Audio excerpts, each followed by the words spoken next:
Assalamualaikum. Halo anak-anak pintar. Apa kabar kalian hari ini? Alhamdulillah, luar biasa, selalu ceria.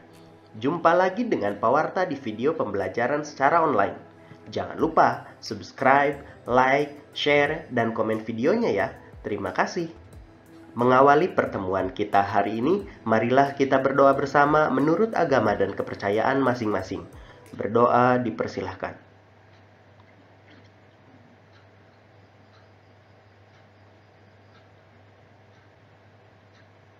Selesai. Anak-anak pintar, salah satu keragaman budaya di Indonesia adalah tarian. Apa tarian khas dari suku bangsamu?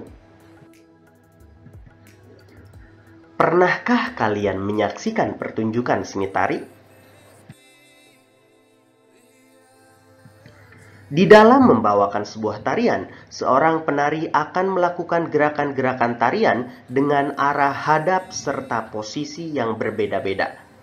Penari kadang bergerak ke kiri, ke kanan, maju, mundur, atau bergerak membentuk lingkaran.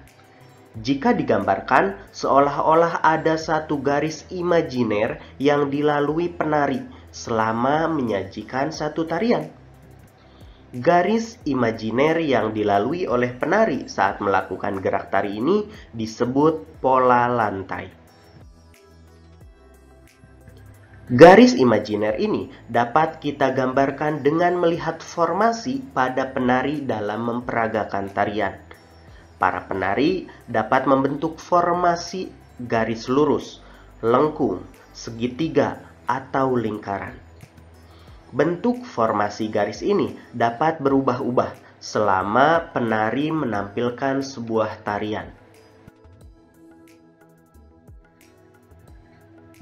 Secara umum, pola lantai berupa garis lurus atau garis lengkung. Bentuk pola garis lurus dapat dikembangkan menjadi berbagai pola lantai, diantaranya horizontal, diagonal, garis lurus ke depan, zigzag, segitiga, segi empat, dan segi lima. Bentuk pola garis lengkung dapat dikembangkan menjadi berbagai pola lantai, diantaranya lingkaran, angka 8, garis lengkung ke depan, dan garis lengkung ke belakang. Pada dasarnya, pola lantai ini bisa dibentuk melalui dua hal. Yang pertama, bentuk pola lantai dari gerak yang dilalui penari. Yang kedua, bentuk pola lantai yang dibuat oleh formasi penari. Bentuk pola lantai dari gerak yang dilakukan oleh penari antara lain: yang pertama, penari bergerak melalui garis lurus ke depan. Yang kedua, penari bergerak melalui garis diagonal. Yang ketiga, penari bergerak melalui garis horizontal. Dan yang keempat, penari bergerak melalui garis diagonal. Yang kelima, penari bergerak melalui garis lurus depan, dari tengah ke depan. Dan yang keenam, penari bergerak melalui garis lingkaran. Jadi penarinya berputar searah jarum jam atau kebalikan dari jarum jam. Sedangkan bentuk pola lantai yang dibuat oleh formasi penari antara lain sebagai berikut. Yang pertama, formasi penari membentuk pola lantai diagonal. Jadi penarinya dari belakang ke depan serong, seperti itu. Kemudian yang kedua, formasi penari membentuk pola lantai segi lima, tapi menghadap ke depan. Yang ketiga, formasi penari membentuk pola lantai garis lurus ke depan. Dari belakang ke depan semuanya berbaris dengan lurus. Yang keempat, formasi penari membentuk pola lantai zigzag. Yang kelima, formasi penari membentuk pola lantai lingkaran. Dan yang keenam, penari bergerak melalui garis diagonal dari depan menghadap ke belakang. Saatnya kalian mengerjakan tugas. Perhatikan kedua gambar berikut. Ada dua gambar tarian, yang pertama tari legong dan yang kedua tari saman. Tugasnya, gambarlah pola lantai yang ditunjukkan oleh penari pada gambar tari legong dan tari saman tersebut. Selamat mengerjakan. Anak-anak pintar, coba kalian perhatikan kembali gambar berikut ini. Dari gambar tersebut, kita mengetahui bahwa penari tari legong membawa kipas. Kipas ini digunakan sebagai properti penunjang gerak tari dan unsur keindahan penampilan tari. Dalam kehidupan sehari-hari, kita menggunakan kipas saat udara panas. Namun, saat ini manusia telah banyak menggunakan kipas angin atau alat pendingin ruangan. Kipas angin dan alat pendingin ruangan merupakan contoh alat elektronik, yaitu alat yang bekerja menggunakan listrik. Sekarang, mari kita baca bersama bacaan berikut ini. Judulnya listrik statis dan listrik dinamis. Muatan listrik yang terkandung pada penggaris plastik setelah digosok pada rambut kering tidak mengalir, sehingga disebut listrik diam atau listrik statis.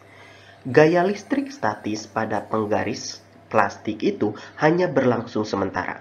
Selama potongan kertas menempel pada penggaris plastik, terjadi perpindahan muatan listrik.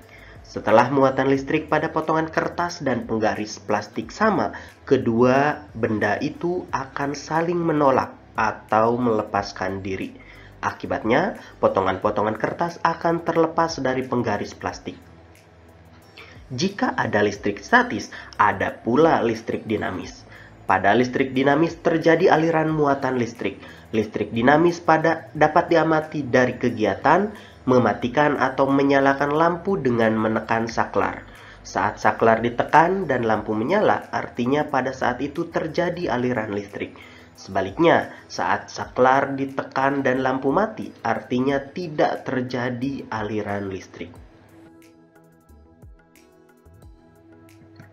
Dari bacaan tersebut, kita dapatkan pengetahuan sebagai berikut. Yang pertama, listrik statis adalah listrik yang bersifat sementara. Contoh pada peristiwa timbulnya listrik statis, yakni penggaris plastik yang digosok-gosokkan ke rambut yang kering, kemudian didekatkan ke arah kertas yang telah dipotong kecil-kecil, dan kertas akan menempel pada penggaris tersebut. Yang kedua, listrik dinamis adalah bersifat tetap. Contoh, sebuah lampu yang dinyalakan dan dimatikan dengan saklar. Pada saat saklar ditekan dan lampu menyala, artinya pada saat itu listrik mengalir melalui lampu.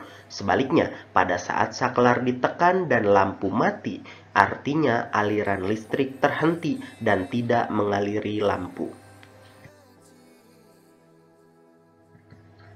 Isi bacaan atau informasi penting termuat dalam suatu bacaan.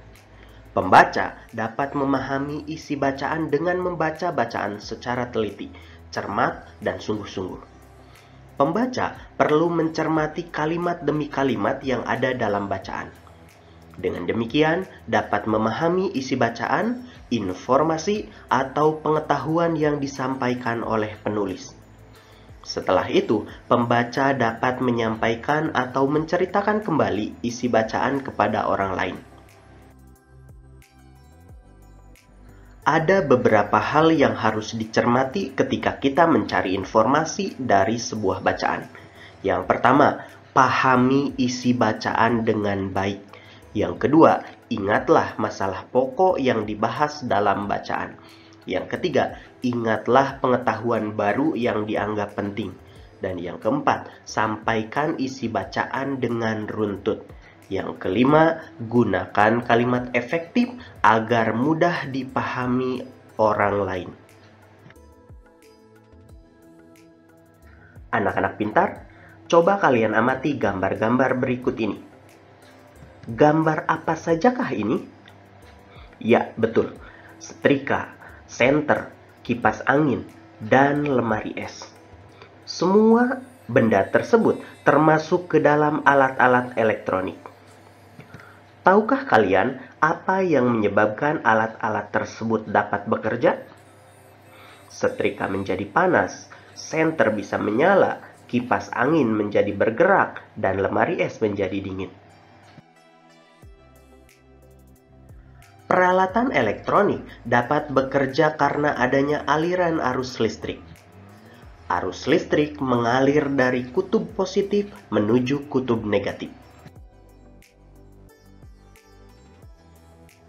Tahukah kalian anak-anak pintar kalau energi listrik bisa diubah menjadi energi lain? Contohnya, saat arus listrik mengalir melewati bohlam, bohlam akan menyala. Energi listrik berarti berubah menjadi energi cahaya.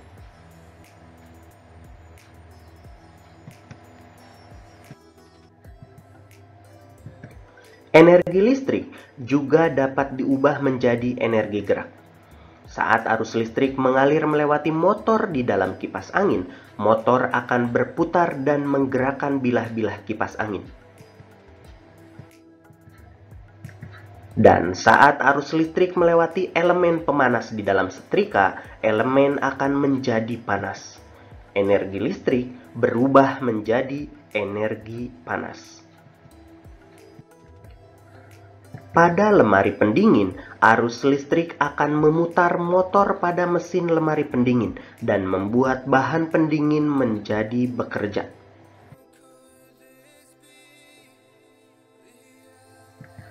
Saat ini, alat elektronik menjadi kebutuhan manusia untuk mempermudah kehidupan.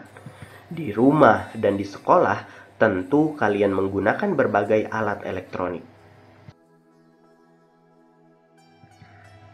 Sekarang, kerjakan tugas berikut ini. Tuliskan peralatan elektronik yang kamu ketahui pada tabel berikut beserta fungsinya. Mulai dari nomor, kemudian nama alat elektroniknya apa, lalu fungsinya apa. Selamat mengerjakan. Anak-anak pintar, demikianlah materi pelajaran yang bisa Pak Warta sampaikan pada hari ini. Pesan Pak Warta untuk kalian, berhati-hatilah dalam menggunakan alat-alat elektronik, karena bisa jadi alat-alat tersebut melukai tubuh kalian. Akhir kata dari Pak Warta, wassalamualaikum warahmatullahi wabarakatuh.